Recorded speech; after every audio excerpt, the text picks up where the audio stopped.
आज से 33 साल पहले ये 21 मई 1991 की ही बात थी जब धनु नाम की सुसाइड बॉम्बर महिला ने राजीव गांधी को माला पहनाने के जस्ट बाद बटन दबाकर ऐसा खतरनाक बम ब्लास्ट किया कि देश के प्रधानमंत्री राजीव गांधी के साथ साथ आसपास के 15 लोगों की भी हत्या हो गई।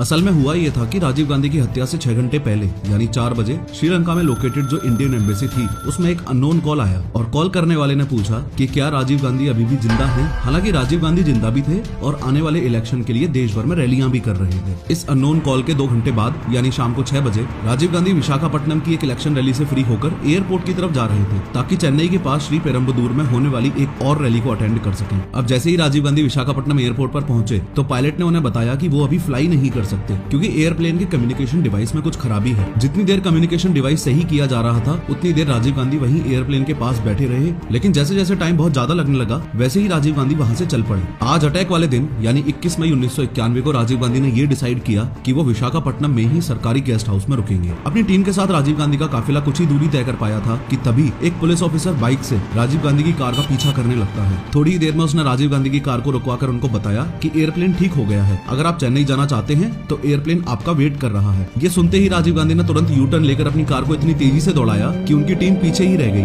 और बताया जाता है कि वो हवाई जहाज में बैठकर चेन्नई के लिए रवाना भी हो गए। यहाँ ये सुनकर आपको थोड़ा अजीब लगेगा कि अरे ये कैसा प्रधानमंत्री है जो खुद ही गाड़ी भगा रहा है और वो भी इतनी तेज। तो जिन लोगों को नहीं पता उनको बता दूं कि राजीव गांधी ड्राइविंग और फ्लाइंग को लेकर काफी पैशनेट थे। सोर्सेस हैं कि वो अपनी गाड़ी खुद ही चलाते थे और इतनी ज्यादा स्पीड से भगाते थे कि कई बार उनकी सिक्योरिटी टीम तक पीछे रह जाती थी। कहीं जाते थे तो एयरप्लेन भी खुद ही उड़ा लिया करते थे। असल में राजीव गांधी एक ट्रेंड पायलट थे जिन्होंने साल 1970 में इंडियन एयरलाइंस में 5,000 रुपए पर मंथ सैलरी पर जॉब भी की थी और वो मोस्टली दिल्ली जयपुर रूट पर फ्लाई किया करते थे। खैर शाम 8:20 पर राजीव गांधी चेन्नई एयरपोर्ट पर लैंड कर जाते हैं और कांग्रेस वर्कर्स वहां पर उनका बढ़िया वेलकम करते हैं। इन सभी वर्कर्स में से बस एक इस लेडी को याद रखा, इनका नाम मरागतम चंद्रशेखर था। ये कांग्रेस पार्टी से थी, ये फॉर्मर मेंबर ऑफ पार्लियामेंट थी और इस रैली में राजीव गांधी को इन्होंने ही होस्ट किया था। इसके बाद एम्बेसडर कार से राजीव गांधी मरागतम के साथ उनकी कॉन्स्टिट्यूएंसी श्री पेरम्बदूर में एक इलेक्शन रैली को एड्रेस करने के लिए निकल जाते हैं। अभी चेन्नई एयरपोर्ट से राजीव गांधी का काफिला निकला है जो कि यहाँ से लगभग 33 किलोमीटर दूर श्री पेरम्बदूर के इस ग्राउंड तक आना है। हाँ, वही इलेक्शन रैली ग्राउंड जिसमें राजीव गांधी की एक सुसाइड बॉम्बर के द्वारा हत्या होने वाली है। राजीव गांधी के इस ग्राउंड में पहुंचने से पहले चलो हम इस ग्राउंड के लेआउट को समझने के साथ ही ये भी देख लेते हैं कि राजीव गांधी कहाँ से होकर जाने वाले थे